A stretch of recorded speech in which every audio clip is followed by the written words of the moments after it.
Pakistan has a S-400 problem.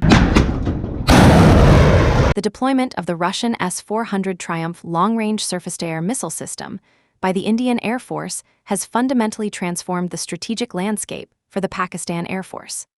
This issue is not limited to mere theoretical capability. It is now proven through real-world engagement, official admission from Indian military leadership. Fighter aircraft are from S-400. We have at least 5 fighters confirmed kills and 1 large aircraft, which could be either an Elint aircraft or an AWNC aircraft, which was taken on at a distance of about 300 kilometers. This is the actually largest ever recorded surface-to-air kill. Every square kilometer of Pakistani airspace within 340 kilometers of the Indian border is now threatened by a system whose power has exceeded the expectations of most global observers. The consequences are operational, psychological, and strategic, deeply affecting Pakistan's air doctrine, options for deterrence, and long-term security policy. The problem begins with geography, a fact no policy or military investment can change.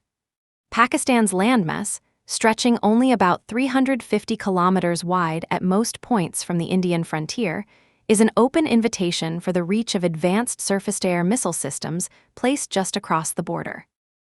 The acquisition and rapid deployment of the S-400 by India within its armed forces meant that a single battery, equipped with 3 different kinds of missiles and 4 radar types, could screen virtually the entire eastern corridor of Pakistan, reaching deep into its critical air bases, refueling points, and even the protected sanctuaries of airborne surveillance assets. On the morning of May 8, 2025, this capability moved from theoretical to undeniable fact.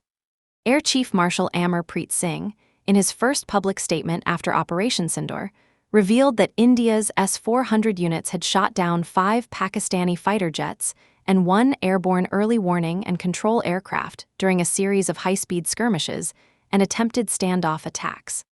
Singh stated, "We have 5 confirmed kills and 1 large aircraft, which could be either an electronic intelligence or an airborne early warning aircraft, taken at about 300 kilometers distance." This is actually the largest ever recorded surface-to-air kill that we can talk about. The target in question, a Saab 2000 erieye airborne early warning and control system, was shot down while operating well inside Pakistani territory, nearly 314 kilometers from its launch site in India. It is the longest-range confirmed shoot-down by a surface-to-air missile. This is a historic achievement. The previous record, set in the ongoing Russian-Ukrainian conflict, was a mere 200 kilometers. Pakistan's loss is thus not just tactical, it is historic in the annals of global air warfare. Every S-400 squadron in Indian service consists of 2 batteries, each with 6 launchers, 1 radar unit, and a control center, fully integrated with the Indian Air Force's command network. 3 of the contracted 5 regiments are already operational. The rest are projected to complete by 2026. It is not just 1 missile but a mix of 3 kinds, each optimized for a different purpose. It has also got different kinds of radars. The system is extremely difficult to jam. This technological edge has therefore not simply denied Pakistan the ability to fly fighter jets safely near the border, but has penetrated deeper, preventing the use of airborne command centers, refueling aircraft, and long-range platforms across the entirety of Pakistan's strategic depth. The Pakistani Air Force lost the ability to operate effectively its vital assets, raising existential questions about its capability in a high-tech, missile-driven battlefield. The concept of strategic depth, the ability to withdraw, regroup, and shield one's forces from immediate threat, collapsed in a matter of hours. All major Pakistani air bases and strategic assets, from Lahore to Karachi, fell within the 200 to 400 kilometer reach of India's missile batteries.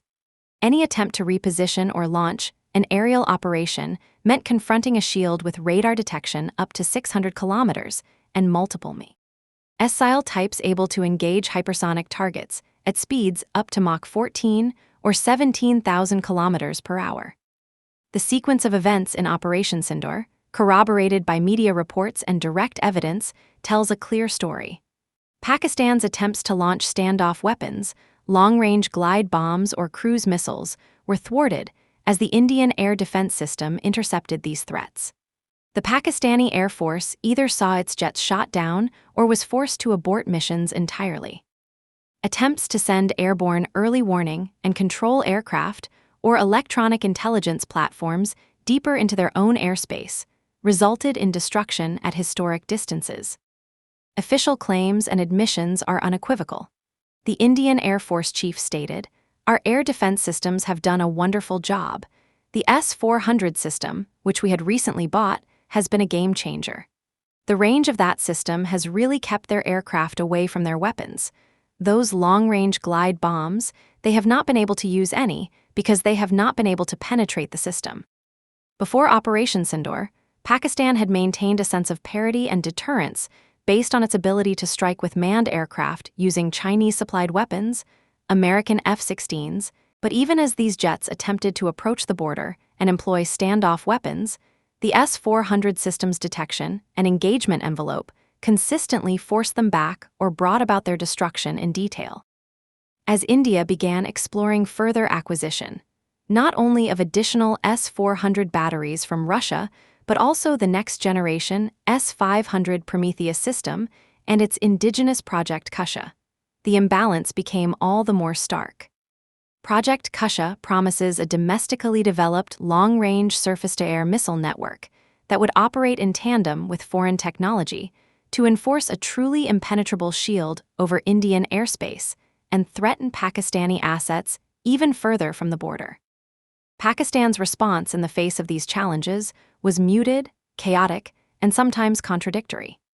The Inter-Services Public Relations Wing, Pakistan's military communications arm, issued statements that appeared to confuse S-400 interceptor launches with ballistic missile attacks on the Golden Temple and civilian areas, claiming that one missile landed near Afghanistan and others had caused destruction inside Pakistan.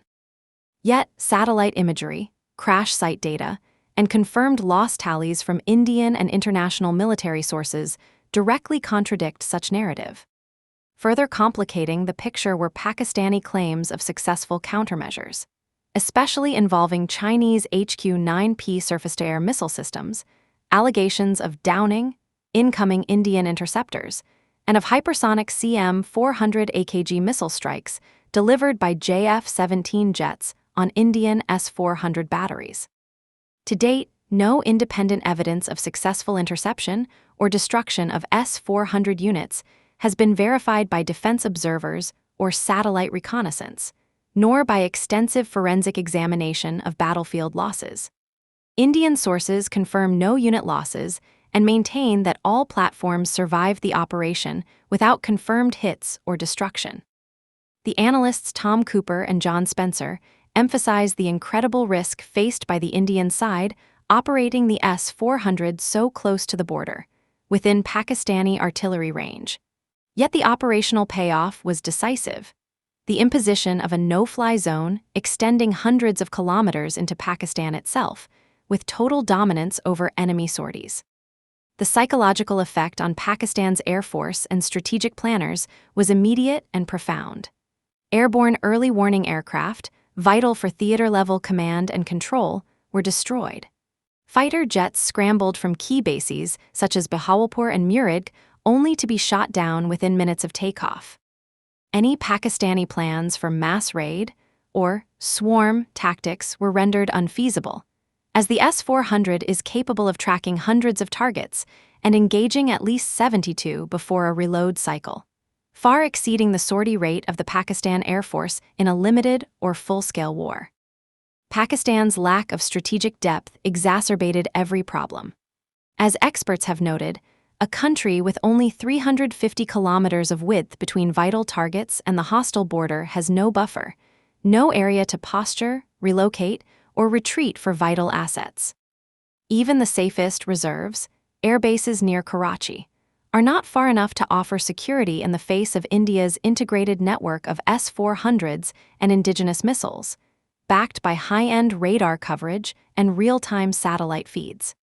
The consensus among military strategists, Indian officials, and international observers is that Operation Sindoor validated years of Indian investment in missile technology, integrated air defense command, and data-driven warfighting. The loss of two Saab 2000 erieye, AEW, and C platforms and multiple advanced fighter aircraft in a single week has set back Pakistani surveillance and control capability for years and created a crisis in their air doctrine that cannot be solved by mere replenishment of numbers. The problem is structural and technological. Indian and Pakistani military leadership are now reassessing their doctrines. Pakistan's S-400 problem is not merely about enemy aircraft. It extends to every category of airborne military asset: surveillance, refueling, command and control, strike, and defensive operations, now permanently at risk unless located hundreds of kilometers away from any conceivable area of operation. Pakistan faces hard strategic choices: to invest in new survivable assets, seek technological parity, accelerate efforts at area denial and saturation attacks, or to reconsider its posture in the face of a neighbor now blessed with credible air defense dominance.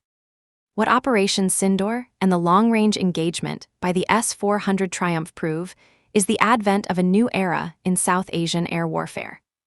The concept of a no-fly zone, once limited by the reach of older technology, has now expanded to envelopes with a radius of 400 kilometers and a certainty of kill approaching 80% in live engagements. Defensive actions, the neutralization of drone swarms, interception of missiles designed to seek radar signals, and shootdowns executed at 300-kilometer standoff ranges, have reshaped calculations for every military planner in Islamabad and Rawalpindi. Pakistan's greatest issue is not what happened in May 2025. It is what will happen in every future war, drill, and crisis. As Indian air defense advances further, indigenous innovation accelerates, and the mix of imported and homegrown technology creates an airspace shield for the 21st century.